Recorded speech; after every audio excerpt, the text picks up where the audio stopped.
warahmatullahi wabarakatuh. Selamat siang, selamat datang di Rumah Sakit Budi Sehat Purworejo. Halo Sobat Sehat, jumpa lagi bersama saya Vera Ana Sutantri, Humas Rumah Sakit Budi Sehat Purworejo dalam kegiatan live Instagram Sehati. Senang sehat bersama kami yang akan menemani Sobat Sehat dalam beberapa menit ke depan ya. Untuk tema live Instagram kali ini yaitu seberapa penting medical check up bagi kesehatan. Nggak terasa sudah seminggu yang lalu kita baru saja merayakan Lebaran Idul Adha. Pasti stok daging teman-teman, stok daging Sobat Sehat semuanya pasti masih banyak nih di kulkas. Misalnya daging sapi, daging kambing. Sayangnya terlalu banyak mengkonsumsi menu olahan daging seperti itu, dampaknya kurang baik Sobat Sehat bagi kesehatan. Misalnya nih, kolesterol tinggi, asam urat, dan juga gangguan pencernaan lainnya. Nah, Sobat Sehat sudah memeriksa kadar kolesterol belum? Kolesterol dan juga asam urat. Tapi pasti banyak nih yang bertanya, memang penting ya untuk cek seperti itu? Nah, untuk membahasnya langsung, saat ini kita ditemani oleh narasumber yang ahli dalam bidangnya, Dokter Cantik, Dr. Ambersari, MSc, SPPK, spesialis patologi klinik. Halo Dr. Amber, apa kabar? Sangat baik, terima kasih. Ini mau perkenalan dulu dengan Sobat Sehat? Oke, boleh Sobat Sehat ya kita panggilnya Iya. ya. Sebelumnya perkenalkan Sobat Sehat semua, saya Dr. Ambersari Kusuma Ningtyas, Magister of Science, spesialis patologi klinik, kedokteran laboratorium di Rumah Sakit Budi Sehat Purworejo. Oke, kita hari ini mau bahas apa nih, Mbak Ana nih? Bahas ini, temanya hari ini kan seberapa penting medical check up bagi kesehatan dok. Cuma kan mungkin ada beberapa Sobat Sehat yang belum tahu medical check up itu apa ya dokter? Oh ya, mungkin sering dengar ya medical check up itu MCU gitu ya kalau Ya, disingkat MCU, kalau kalau disingkat. MCU. MCU itu sebenarnya apa sih? Jadi medical check up atau nanti kita sebut sebagai MCU gitu aja ya, Ya, biar nggak MCU. panjang ya Sobat Sehat ya. Jadi ini adalah sebuah pemeriksaan yang fungsinya itu adalah untuk mengetahui secara awal bagaimana performa kesehatan kita, Mbak Vera. Jadi kalau biasanya kita itu baru cek kalau sudah sakit kan ya. Nah, yang namanya medical check up itu berangkat dari kondisi yang belum ada tanda dan gejala sakit. Kenapa kok kita perlu lakukan? Karena dari medical check up itu harapannya kita nanti akan bisa mengetahui sedari awal apakah kondisi kesehatan kita itu memang betul baik atau sebenarnya ada masalah tapi belum muncul, belum terdetek. Nah, fungsinya ini adalah sebagai awal untuk memastikan memang kondisi kita dalam kondisi yang terbaik. Ya, sehingga memang medical check up ini ya seharusnya dikerjakannya secara rutin ya. Gitu. Oh ya maaf dokter, sebelum kita membahas lebih lanjut lagi terkait medical check up, sini saya mengingatkan nanti akan ada 3 penanya ya dok ya. Jadi kita live nih. Nanti kalau misalnya dari Sobat Sehat ada yang bertanya saat live Instagram ini berlangsung, nanti akan dipilih 3 penanya terpilih oleh Dokter Amber yang nantinya akan dapat hadiah. Hadiahnya apa itu? Nanti pada akhir sesi live Instagram. Berarti harus stay tune terus ya. Iya, sampai harus akhir selalu nanti ya. stay tune sampai selesai. Oke, Nah, sip. oh ya dok, biasanya kan ini ya, banyak dari contohnya saya sendiri aja dok. Saya mau medical check up, tapi kok saya tuh kayak takut lah nanti malah saya tahu, aduh saya punya penyakit apa. Kadang kan banyak orang berpikir, mending nggak usah tahu lah gitu. Itu gimana dok? Tanggapan dokter? Ya sebagian besar memang masyarakat dan juga mungkin saya dulu ya itu juga begitu. Aduh, gara-garanya malah jadi tahu, malah jadi kepikiran gitu. Tetapi memang itu mindset yang pelan-pelan harus kita geser, Mbak Vera Ana, karena sebetulnya mencegah itu selalu lebih baik daripada mengobati. Itu dulu yang harus kita resapi ya, Sobat Sehat ya. Karena itu tadi ya, kalau semuanya itu bisa terdeteksi dari awal, penanganannya akan jauh lebih mudah. Secara biaya juga tidak terlalu besar dan resiko untuk kemudian pulihnya juga pasti akan lebih cepat. Iya, betul sekali. Jadi jangan khawatir khawatir karena itu dikerjakan adalah pemeriksaan yang rutinnya seberapa rutin gitu. Bagus itu bisa dikerjakan setiap tahun ya. Apalagi kalau memang di dalam keluarga gitu sudah ada faktor-faktor resiko, mungkin yang ibu atau ayahnya punya keluhan kencing manis atau diabetes, akan lebih bagus kalau putra putri anak turunnya itu lebih aware dengan kondisi kesehatannya gitu. Gini Sobat Sehat, sebelum kita lanjut lagi nih, kita mau tahu kualitas suaranya tuh cukup terdengar nggak? Bisa komen ya, bisa komen. Gimana teman-teman? Cukup terdengar nggak suaranya? Saya cek HP sebentar ya. Kurang keras ya? Keras ya? Cukup terdengar ya Sobat Sehat ya? Takutnya kita ngobrol tapi malah kurang terdengar. Oh ya gini dok, kemarin satu minggu sebelum live IG ini dari tim Humas Budi Sehat itu sudah membuka Q&A di IGS, di status Instagram. Di sini dari kami sudah menjaring sekitar ada 10 pertanyaan nih dari Sobat Sehat. Jadi cukup antusiasnya cukup bagus ya terkait medical check up ini. Kita langsung aja ke pertanyaan dari Sobat Sehat yang kemarin sudah Q&A. Iya. Maka itu yang pertama, faktor apa saja yang membuat medical check up itu gagal? Oke, saya coba tanggapi ya. Semoga apa yang nanti kita diskusikan benar-benar bisa memberikan pencerahan ya buat Sobat Sehat semuanya ya. Jadi begini, kalau untuk medical check up atau MCU tadi supaya bisa mendapatkan hasil yang optimal, maksudnya optimal adalah hasil-hasil pemeriksaan, baik itu pemeriksaan salah satunya laboratorium atau mungkin pemeriksaan fisik atau mungkin pemeriksaan mungkin ada radiologi juga ya. Kalau dalam hal ini karena saya spesialisasinya di kedokteran laboratorium, saya akan mencermati satu bagian dalam hal pemeriksaan lab ya Mbak Verana ya. Jadi kalau dibilang gagal itu mungkin lebih tepatnya ke terminologi belum optimal gitu, tidak betul-betul mencerminkan kondisi realnya gitu ya. Salah satunya tentunya pada persiapannya, karena medical check up itu untuk bisa mendapatkan hasil yang optimal, yang bagus, yang betul-betul seperti kondisi adanya badan itu memang harus disertai yang paling mudah adalah puasa. Nah, puasa ini diterjemahkan oleh masyarakat awam pada umumnya itu adalah seperti puasa Ramadan. Ternyata tidak ya dok ya? Enggak, jadi puasa antara sekitar 8 sampai 10 jam, masih bisa ditoleransi sampai 12 jam gitu. Itu kita tidak mengkonsumsi makanan atau minuman yang manis gitu ya. Tetapi boleh mengkonsumsi air putih. Masih boleh. Iya, jadi jangan sampai justru malah dehidrasi karena tidak terasup. Nah, untuk memudahkan prosesnya, jadi mulai puasanya itu sekitar pukul 9 malam, jelang tidur itu sudah tidak dahar lagi, tidak minum minuman yang manis lagi gitu kan. Kemudian pagi harinya sekitar pukul 8 pagi bisa minum air putih ya. Soalnya itu boleh bangun tidur minum air putih nggak masalah. Nanti kemudian diambil darahnya, kemudian kita cek begitu. Ya, jadi Sobat Sehat yang dimaksud puasa di sini itu tidak seperti puasa Ramadan yang sama sekali tidak boleh minum, tidak boleh makan. Jadi kita masih bisa konsumsi air putih. Ya. Jadi kan kita kalau sebenarnya bukan puasa juga ya dok, selain kita tidur ya. Jadi nggak terasa kayak puasa. Itu. Ya. Itu ada lagi nih dok. Sebenarnya ada tadi seperti sudah dijelaskan, tapi saya tetap baca di sini ya. Kenapa sebelum cek gula darah harus puasa terlebih dahulu? Bukankah nanti hasilnya nggak sebenarnya ya? Oh gitu, oke. Nah ini malah kebalik sebenarnya ya. Kebaliknya gimana?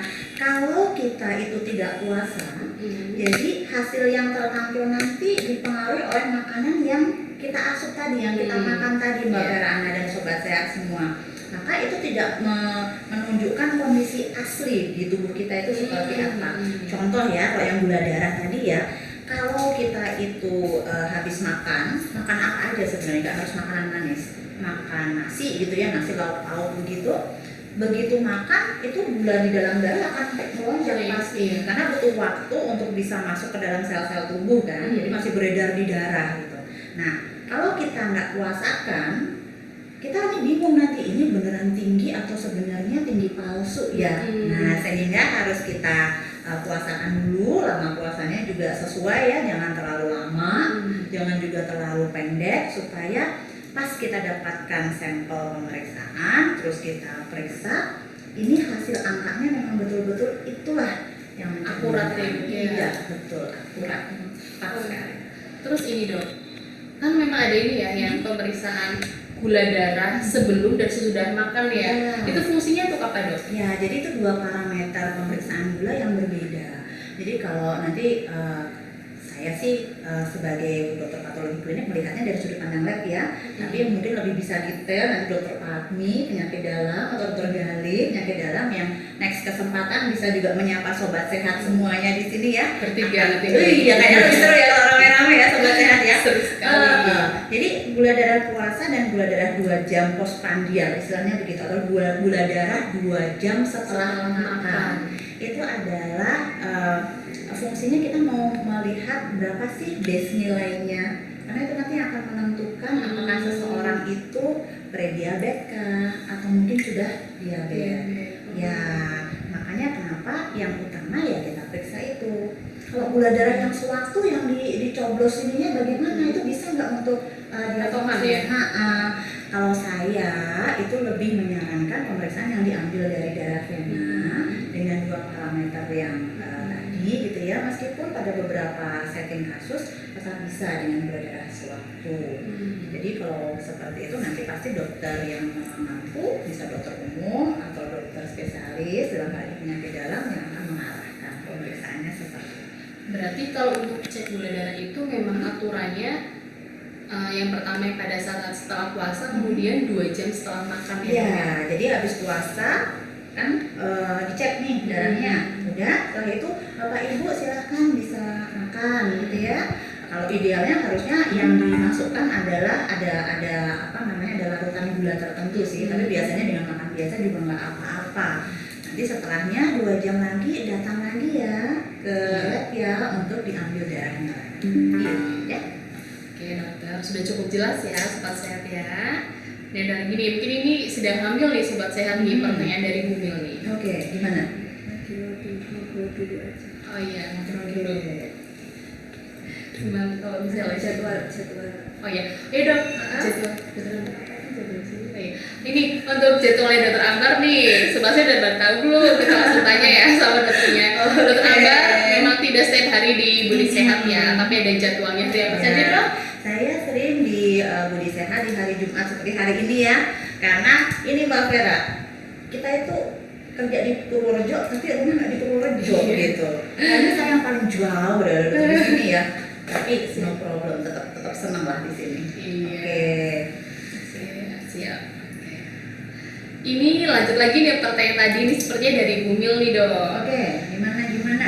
Kalau sedang hamil itu penting nggak sih dok melakukan medical check up? Ya. Mungkin sedang hamil bagusnya sebelum, sedang, atau setelah. Wah, sebetulnya kalau untuk timeline waktunya itu bisa kapan saja ya Mbak, tergantung yang kita sasar itu apa. Jadi begini, yang namanya seorang wanita yang mau mempersiapkan kehamilan ya, kita bilang yang sebelum hamil dulu ya. Tentunya kan memastikan bahwa performanya itu bagus, sehingga nanti karena proses hamil itu bukan proses yang mudah, ya kan ya.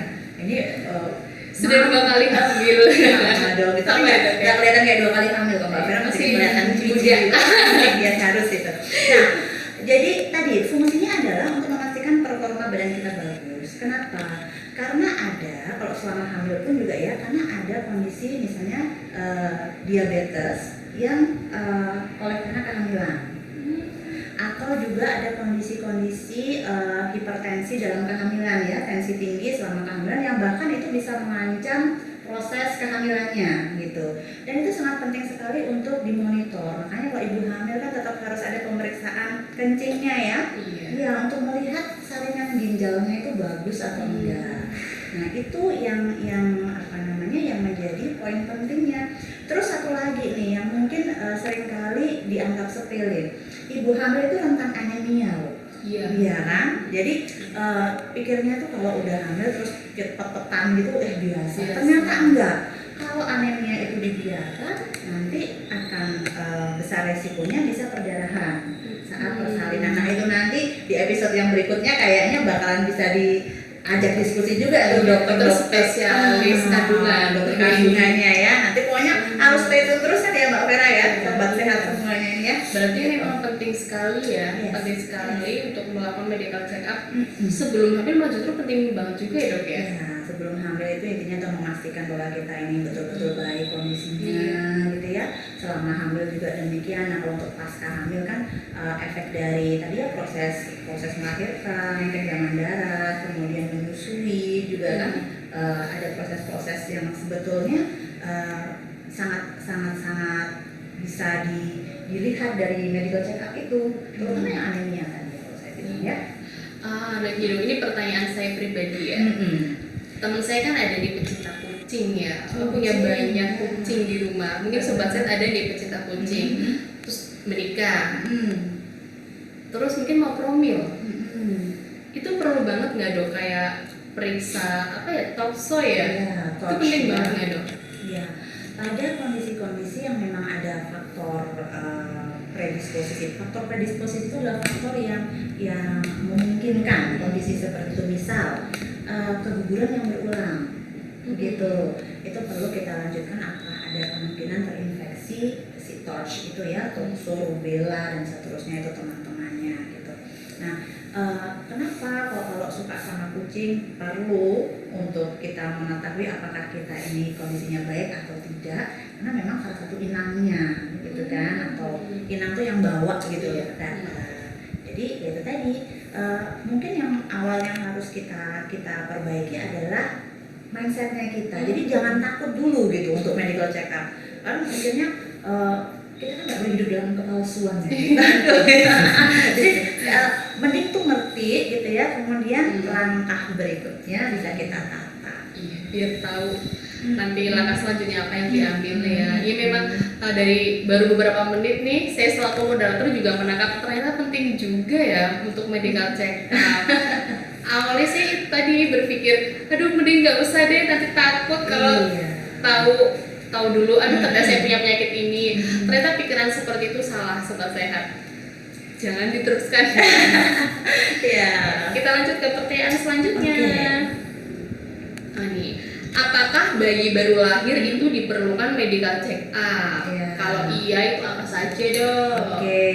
Jadi mungkin yang dimaksud perlu medical check up atau enggak itu lebih ke pemeriksaan yang memang relevan atau sesuai untuk bayi baru lahir ya Mbak Verana ya. Jadi gini, bayi baru lahir itu pasti dokter spesialis anak sudah memiliki program-program pemeriksaan apa saja yang digunakan untuk untuk memastikan kondisi dedek bayi ini sehat gitu. Apa saja? Nah, yang pertama pasti yang dilihat itu dari urusan yang metabolisme, katanya penyakit metabolisme. Contoh, ada yang namanya screening tiroid, hipotiroid kongenital gitu ya. Karena itu harus diketahui sejak awal supaya perburukannya tidak banyak.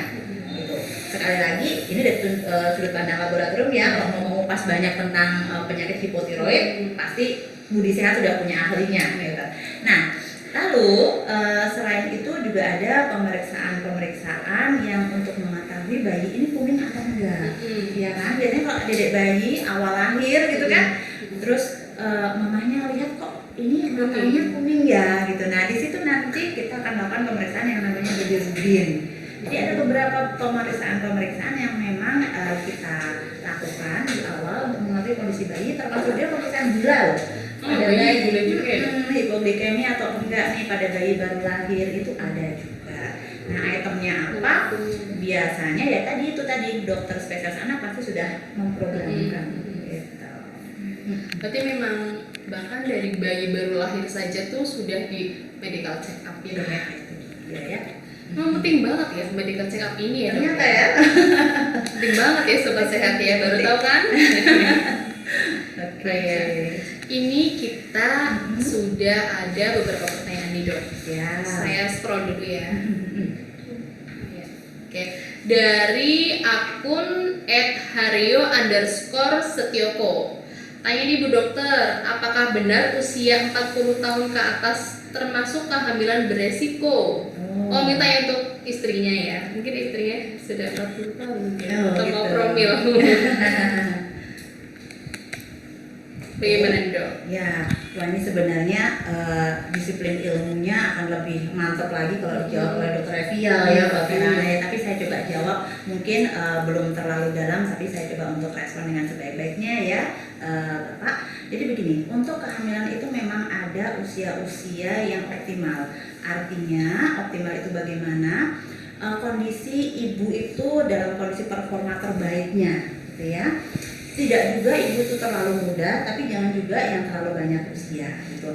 Normalnya memang batasnya di 35 tahun. Karena apa? Karena dia relate juga dengan resiko-resiko yang mungkin muncul.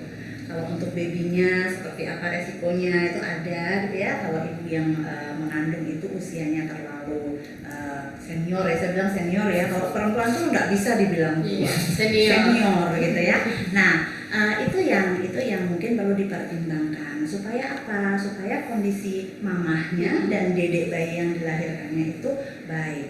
Apa kemudian tidak boleh hamil? Oh, saya tidak mengatakan seperti itu ya, karena itu semua kan rizki minallah ya, rezeki dari Tuhan ya.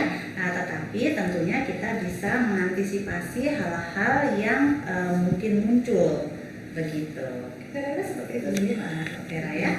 Mungkin besok bisa akan pertanyaan ini kan kami bahas lagi pada saat kami live Instagram dengan dokter spesialis kandungan ya Dok ya. Iya betul, pasti beliau akan bisa menjawab dengan jauh lebih detail gitu ya. Terima kasih ya untuk pertanyaannya, sobat sehat. Ayo yuk sobat sehat semuanya, siapa tahu ada pertanyaan lagi selama live berlangsung ya. Saya baca pertanyaan sobat sehat yang kemarin di Q&A. Apakah wanita yang belum menikah itu diperlukan pap smear? Dan apakah pap smear itu hanya untuk wanita saja, untuk pria bisa nggak Dok? Oke, saya jawab ya. Jadi pap smear itu apa? Iya, mungkin banyak sobat sehat yang belum tahu ya. Apa sih itu pap smear? Apa Dokter? Iya, jadi pap smear itu kan smear itu kayak diusap kan sebenarnya. Itu papnya itu dari papan itu loh, yang menemukan metode itu gitu. Yang di smear apa? Yang di smear itu adalah mulut rahim. Nah, jadi bisa menjawab ya, itu siapa ya? Kira-kira kalau ada bapak-bapak yang punya itu saya juga amazing gitu. Ya, jadi pemeriksaan untuk pap smear itu memang pemeriksaan untuk wanita yang sudah dalam usia reproduksi gitu ya, dan memang yang seksually aktif atau sudah menikah. Kan norma kita kalau yang seksually aktif itu kalau yang sudah menikah gitu ya, tetapi patokannya sebenarnya juga bukan sudah menikah, yang seksually aktif. Kenapa? Karena pemeriksaan pap smear ini difungsikan untuk mengetahui sedari awal. Jadi dari usapan itu kan nanti terangkat itu sel-sel yang ada di mulut rahim ya, ada tidak bibit-bibit sel-sel yang mengarah pada keganasan, ke arah kanker gitu, atau kita mau cari ada tidaknya lesi prekanker, namanya begitu. Nah, kemudian dikerjakannya mulai kapan gitu ya, tadi saat kita sudah ya, karena kita perempuan ya. Saat seorang wanita itu sudah seksually aktif, maka sebaiknya secara berkala dia melakukan pemeriksaan itu. Tata kelola waktunya kapan? Ada yang mengatakan 3 tahun. 3 tahun sekali. Iya, 3 tahun sekali. Ada yang mengatakan 5 tahun sekali gitu. Itu untuk bisa mendeteksi. Atau kalau sekiranya memang ada riwayat keturunan orang tua, ibu atau sanak kerabat yang wanita itu punya penyakit CA cervix ya. Ke cervix itu juga akan lebih bagus kalau pemeriksaan pap smear-nya lebih rutin. Begitu. Lebih rutinnya itu berapa tahun sekali Dok? Tadi ya, sebetulnya Oh, ya, 3 tahun sekali. Iya, 3 tahun itu saya rasa sudah rutin ya. cukup rutin ya. Berarti kalau untuk remaja nih, remaja wanita itu perlu nggak nih? Belum. Ya, karena pemeriksaannya pun prosedurnya kan kita masukkan alat ya ke dalam kemaluan gitu ya, maaf ya. Nah, jadi memang tadi yang sudah menikah. Yang sudah menikah. Iya. Dan di Budi Sehat itu melayani untuk pap smear ya sobat sehat. Nanti kalau mau pap smear nih bisa langsung datang ke rumah sakit Budi Sehat setiap hari ya Dok ya, dengan bidan. Oke. Wah, itu bisa sekali tuh kalau sobat sehat kan belum pernah terpapar gitu ya, cobalah cek gitu. Karena itu nanti bisa terdetek dengan lebih awal kalau ada apa-apa gitu. Kenapa? Nanti biasanya CA cervix itu gejalanya gimana sih? Perdarahan gitu ya, yang setelah berhubungan keluar darah. Nah itu salah satu tanda yang sebenarnya kalau sudah parah itu. Tapi kalau misalnya dari awal sudah kita bisa deteksi kan pengobatannya jauh lebih mudah. Nanti setelah pap smear dinyatakan negatif itu untuk mencegah kanker serviks bisa dengan vaksin ya, dok, betul ya, sekali. bisa dengan vaksin. Vaksin apa ya, dok? Vaksinnya kita namanya HPV ya. Iya, vaksin HPV. Untuk vaksin pencegahan. Iya, vaksin pencegahan kanker serviks di Rumah Sakit Budi Sehat juga ada, sobat sehat. Pokoknya semuanya ada di Rumah Sakit Budi Sehat Purworejo. Keren. Iya. Oke. Oh ya, ini agak ada hubungannya nih. Mungkin satu penanya nih, dok. Kapan sebaiknya vaksin HPV dilakukan? Oh ya, jadi vaksin HPV itu sejauh yang saya pahami bahkan remaja pun ya, ada beberapa program. Ada yang mengatakan mulai usia 9 sampai 14 tahun anak-anak itu juga ya. Kemudian remaja ternyata tidak hanya untuk remaja putri kalau vaksinnya ya. Vaksin Ya, yang laki-laki bisa ya, dok, betul, ya? karena kan dia human papillomavirus yang kita masukkan gitu ya, yang sudah dilemahkan tentunya ya. Nah, kalau awalannya biasanya lesi-lesi serviks ini pencetusnya itu tadi mulai dari infeksi virus itu tadi, sehingga perlu untuk kita cegah supaya jangan sampai kita sakit itu yang bisa mengakibatkan berlanjut ke resiko kanker serviks. Jadi di sini tuh secara garis besarnya sobat sehat, untuk pap smear itu hanya bisa dilakukan untuk wanita. Tapi kalau untuk vaksinnya, vaksin HPV itu bisa untuk wanita dan laki-laki. Oh iya, dok, berarti kalau untuk remaja akan melakukan vaksin HPV itu berarti nggak perlu pap smear ya? Tidak perlu vaksin. Iya, betul. Jadi untuk vaksin ini kan tata kalau waktunya nanti berbeda ya. Kalau untuk anak-anak nanti bisa hanya 2 kali saja. Tetapi kalau untuk yang dewasa, apalagi kalau gitu ya, itu nanti kita akan lakukan pengulangan kedua dan ketiga.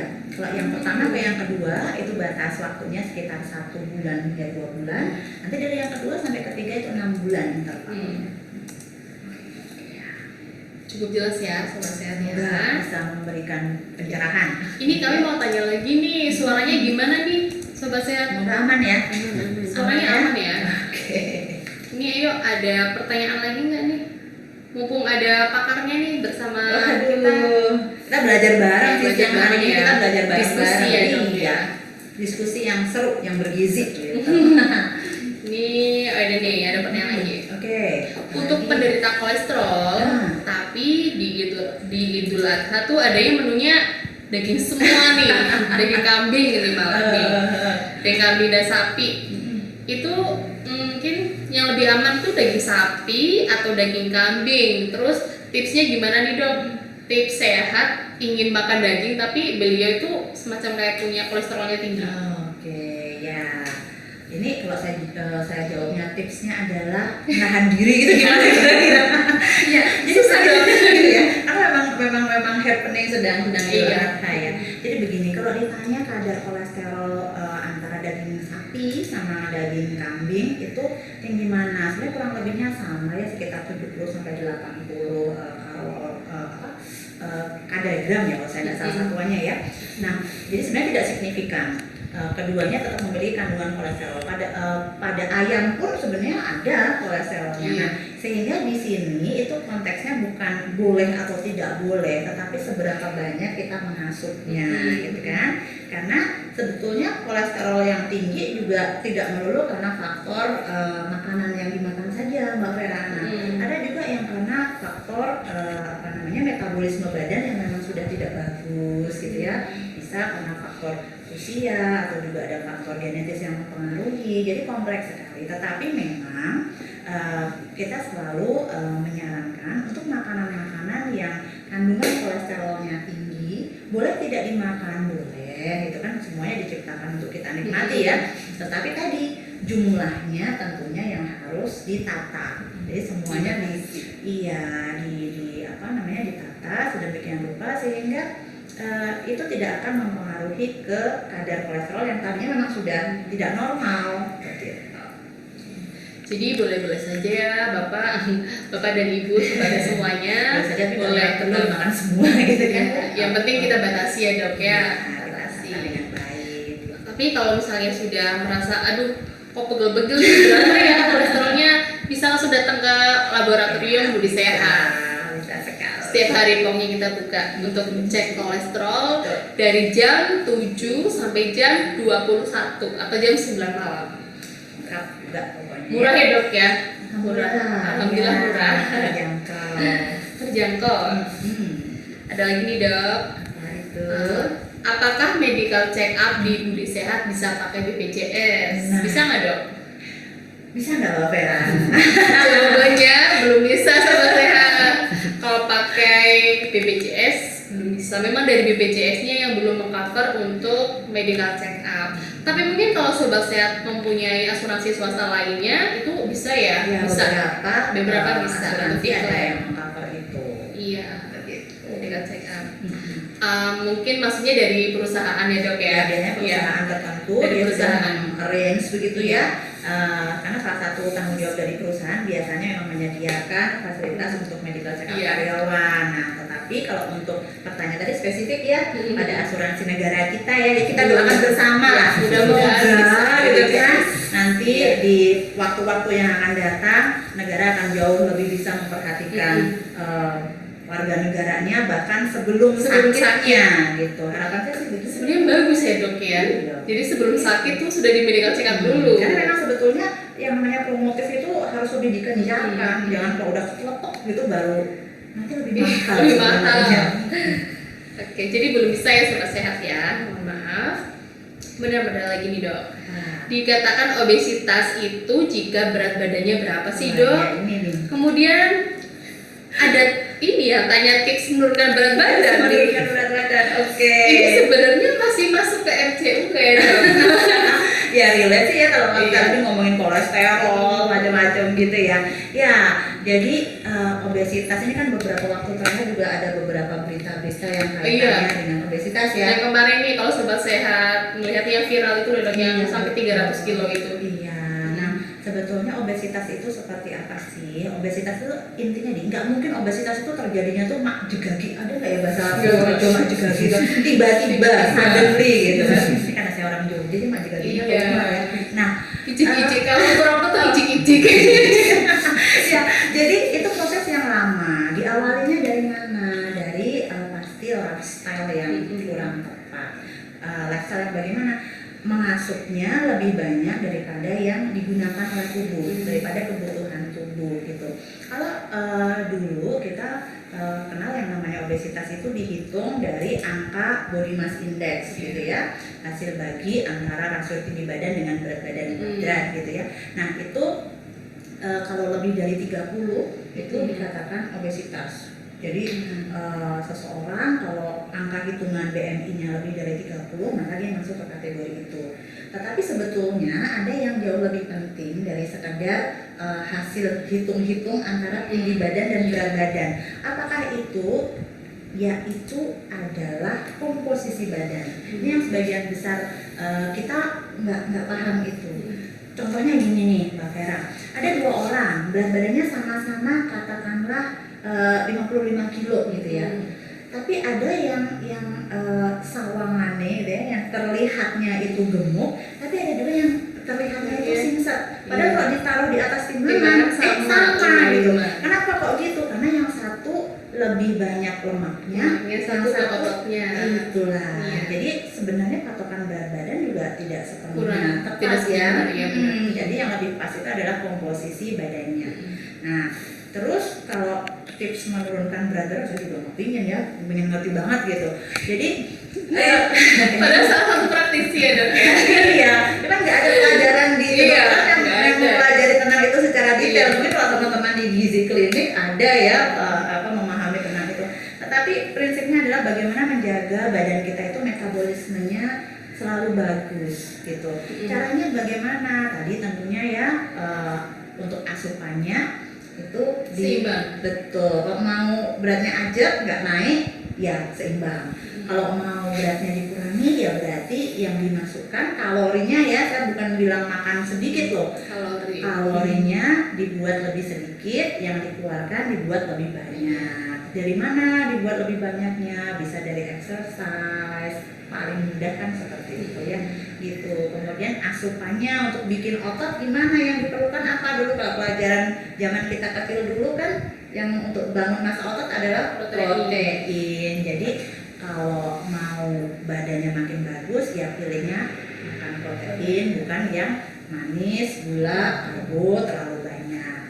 Itu aja sebenarnya simple, tapi itu tadi butuh keteguhan dari Benar, ya, butuh keteguhan. Butuh istiqomah ya sobat sehat ya. Di mana sih istiqomah itu? Sedang istirahat sepertinya. Itu sekali ya sobat sehat Ambar ya. Saya serius orangnya. Tapi ini ya Dok ya, kesimpulannya kalau misalnya ingin menurunkan berat badan, yang pertama metabolismenya Iya, dibagusin. Iya, dibagusin. Ada banyak sekali tips-tips yang kalau cari Banyak, di Google. Gerak fisiknya aktif, nggak usah yang heboh-heboh gitu, tapi gerak fisik aktif. Kalau misalnya ada tangga sama ada lift, ya pilihnya tangga. Tangganya yang naik aja ya, karena di eman-eman itu lututnya kan. Kalau naik ke atas sama naik ke bawah itu lebih kasihan. Kalau pas turun ke bawah, oh naik ke bawah ya, turun ke bawah ya, turun ke bawah itu lebih kasihan lututnya. Dan sama yang penting itu defisit kalori yang masuk lebih sedikit daripada kalori yang keluar. Didapatnya gimana ya, dari makanan itu cara pengolahannya ya, sama-sama ayam gitu. Tapi kalau yang satu yang buah tepung, yang satunya ayam. Itu makanan saya setiap hari Dok. Enak ya. Enak banget Dok, ayam geprek Dok. Cuma sampai leher doang. Iya, Udah jadi di perut udah enak ya Dok ya. sebenarnya. Sesekali nggak apa. Oke, wah ini ada pertanyaan yang masuk lagi nih Dok, dari @dr.prasojon. Waduh, Sepertinya saya tahu. Saya kenal deh. Apa ya? coba nanti kita follow up lagi ya. Beliau ini siapa? Siapa sih ya? Oke, ya, kita bacakan ya sobat sehat. Silakan. Pemeriksaan apa saja yang bisa dicek setiap 6 bulan untuk lansia? Oke. Nah, ini ya. Kalau untuk pemeriksaan setiap 6 bulan sebetulnya satu yang sudah bisa dikerjakan di rumah sakit Budi Sehat ya sobat sehat semua ya, yaitu pemeriksaan yang namanya HbA1c gitu. Nah, HbA1c itu apa sih? Jadi dia itu pemeriksaan yang untuk mengetahui kondisi glikemik seseorang. Glikemik itu gula seseorang. Dan dia nggak bisa bohong. Kenapa? Karena si HbA1c itu nempel sama yang namanya darah merah, gitu kan? Nah, untuk prosesnya dia ada di dalam tubuh itu jadi 3 bulan kan sel darah merah di tubuh kita itu digantikan secara berkala ya, Mbak Vera ya. Sekitar 3 sampai 4 bulan. Jadi kondisi ini benar-benar menunjukkan lebih akurat dibandingkan dengan pemeriksaan yang kadar gula yang tadi kita ngobrolin tadi ya, gula darah puasa, Domestik gitu. Jadi HbA1c itu lebih akurat untuk menilai gimana kondisi atau kendali glikemiknya seseorang. Maka sebetulnya ini yang harus dipertimbangkan untuk diperiksa gitu. Dan di Budi Sehat juga sudah bisa mengerjakan itu. Iya, sudah bisa. HbA1c. HbA1c namanya. Jadi itu ya untuk akun dr.prasojon. Terima kasih Bapak atas pertanyaannya. Jadi mungkin bisa untuk orang tuanya mungkin ya Dok ya, orang tua atau sanak saudara bisa melakukan atau diajak nih untuk melakukan tes HbA1c ya Dok ya di Rumah Sakit Budi Sehat. Kalau memang sudah tegak terdiagnosis diabetes ya, itu akan lebih baik jika dilengkapi dengan pemeriksaan ini.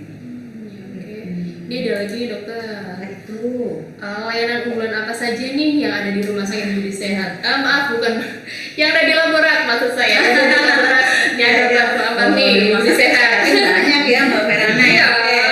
Kalau yang di laboratorium saya selalu excited ya kalau mau menjelaskan layanan unggulan apa yang ada di laboratorium Rumah Sakit Apa dong? Budi Sehat. Jadi begini, yang kita bahas hari ini tuh MCU kita itu adalah salah satu layanan unggulannya. Kenapa gitu ya? Jadi di Rumah Sakit Budi Sehat, di laboratorium Rumah Sakit Budi Sehat, alhamdulillah alhamdulillah kami sudah dilengkapi dengan alat-alat pemeriksaan itu yang sudah otomatis. Apa keuntungannya dengan pemeriksaan menggunakan mesin yang otomatis itu?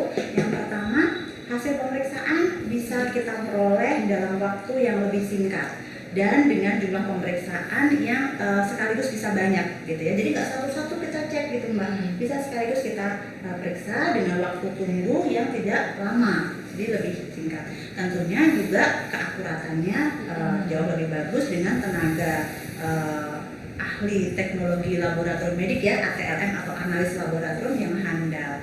Jadi tentu sobat sehat tidak perlu ragu, tidak perlu khawatir. Bismillah, nanti kita bisa bareng-bareng ya kita cek untuk kesehatan kita, khususnya untuk parameter-parameter laboratorium supaya tadi ya mencegah selalu lebih bagus dan lebih murah daripada mengobati. Gitu. Jadi itu untuk layanan unggulannya itu semacam kayak tadi itu HbA1c yang gula itu salah satu layanan unggulan di laboratorium sehat. Ada juga pemeriksaan untuk metabolisme ya. Tiroid ya namanya ya. Jadi kita akan bisa lihat bagaimana kondisi kesehatan kelenjar tiroid kita melalui pemeriksaan parameternya namanya TSH dan FT4. Itu juga kita sudah bisa melakukan pengerjaan di sini. Kalau untuk cek kesehatan jantung lewat darah juga bisa dok? Bisa. Jadi kalau untuk kesehatan jantung itu nanti kita akan kolaborasi juga karena tidak hanya parameter laboratoriumnya saja yang dilihat, tapi juga nanti ada pemeriksaan rekam jantung yang Mbak Verana ya, EKG gitu ya.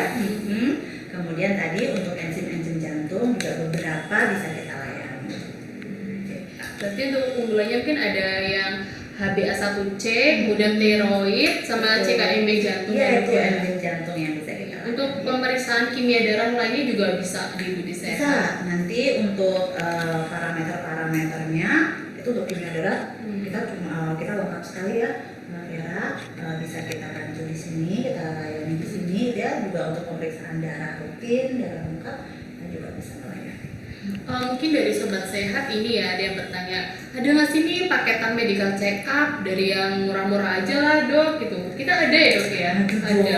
Pokoknya kami lengkap semuanya. Kalau misalnya ada pertanyaan seperti itu nanti bisa kita jawab lewat DM ya, apa saja misalnya paket A apa saja, harganya berapa, nanti akan kami DM sobat saya semuanya. Ini ada pertanyaan lagi nih dokter. Apakah itu?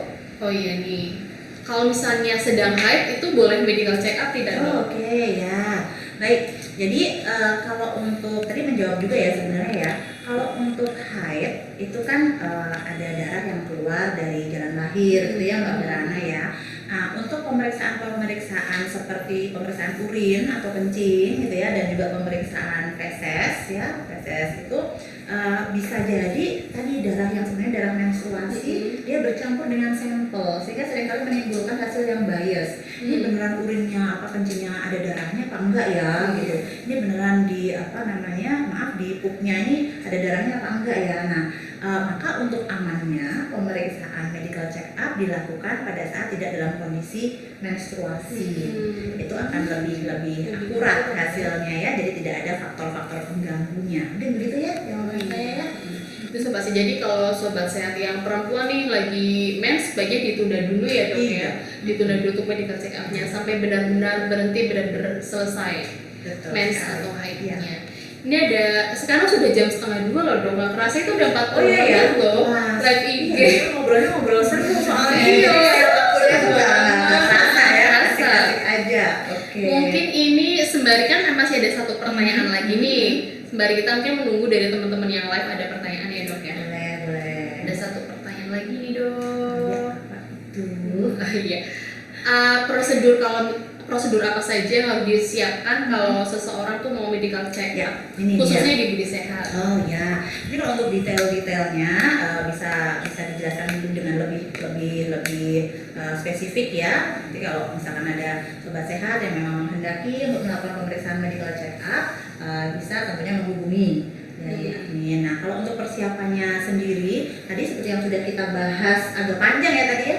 Tentunya satu persiapan untuk puasanya, berapa jamnya gitu ya, sama akan lebih bagus lagi itu kalau sebelum medical check up sobat sehat istirahatnya cukup gitu, bahkan mungkin beberapa waktu sebelum kita tetapkan waktu medical check up-nya sudah diawali dengan lifestyle-nya bagus juga gitu. Karena tadi ya kalau masuk makanannya belum oke, masih sering dahar-dahar makanan yang memang tadi kadar kolesterolnya tinggi gitu ya, minyak-minyaknya banyak, atau makanan manis, terus medical check up akhirnya hasilnya nggak sesuai harapan, nanti jadi kepikiran tuh. Padahal sebenarnya itu bisa kita maintain dengan baik. Karena sebagian besar medical check up juga paling sering dibutuhkan untuk menilai performa kesehatan saat untuk lowongan kerja misalnya gitu ya, atau juga untuk pendidikan begitu. Nah, persiapan yang sifatnya itu menunjang hasil supaya bisa optimal tentunya harus dipersiapkan dengan baik. Tidur cukup di malam hari sebelumnya, kemudian lifestyle-nya juga dijaga dengan lebih baik sehingga harapannya ya betul-betul kondisi badan itu prima, terdeteknya juga prima begitu. Berarti yang pertama itu pasti mendaftar dulu dong. Yang pertama mendaftar ke customer service, kemudian berpuasa ya dok ya, dan istirahat yang cukup, jangan begadang drakoran ya sudah sehat. Wah ini ya, Senang nonton drakor dok? kira-kira gimana kalau kayak gitu? Sama dok. Saya lagi senang drakor yang tokoh-tokohnya dokter-dokter gitu. Kan ada Dok romantik? Iya dok, udah dok. romantik ya. Iya. Itu bagus. Penting sekali. Kita jadi ngobrolin drakor ya. Ini udah ada pertanyaan yang masuk lagi belum ya? Saya cek dulu ya dok. Sepertinya belum ada di ini. Dan ini mengingat waktunya sudah jam 1:30 sobat sehat, dan dokter Ambar juga sepertinya masih banyak dan padat sekali jadwalnya. Jadi dengan sangat terpaksa ya, sayang sekali kita harus akhiri live Instagram ini. Baiklah, nanti umur panjang, kesempatan yang lebih baik lagi, semoga kita bisa jumpa lagi. Saya matur nuwun sekali ya Mbak Vera Ana dan semua tim humasnya di rumah sakit sudah berkenan untuk ngajakin saya ngobrol, menyapa semua sobat sehat di Purworejo Raya gitu ya. Happy sekali bisa berbagi, semoga semuanya bisa mendapatkan manfaat yang sebaik-baiknya, setinggi-tingginya, dan kami tunggu ya untuk datang medical check up-nya ke laboratorium rumah sakit Budi Sehat. Gitu ya Mbak. Kalau misalnya ingin langsung konsultasi juga bisa ya, insya Allah. Dengan reservasi dulu sobat sehat, reservasi dulu. Oke, mungkin kalau misalnya nanti ada sobat sehat yang mau bertanya tapi ternyata live Instagramnya sudah selesai, bisa DM ya, bisa DM terkait paket-paketan atau prosedur mendaftar medical check up di Budi Sehat. Dokter Amba, terima kasih sekali dari kami dari Budi Sehat. Suatu kehormatan bisa mengajak live Instagram Dokter Amba. Saat ini dok, sehati, senang sehat bersama kami. Senang sehat bersama kami. Oke, terima kasih. Demikian diskusi kita pada hari ini terkait seberapa penting medical check up baik kesehatan. Ternyata jawabannya sangat penting ya sobat sehat ya. Saya selaku moderator mohon maaf apabila ada salah kata yang disengaja ataupun tidak disengaja. Terima kasih atas perhatiannya buat teman-teman semuanya, buat sobat saya semuanya sudah mengikuti live Instagram ini. Selamat siang, salam sehat. Assalamualaikum warahmatullahi wabarakatuh. Waalaikumsalam.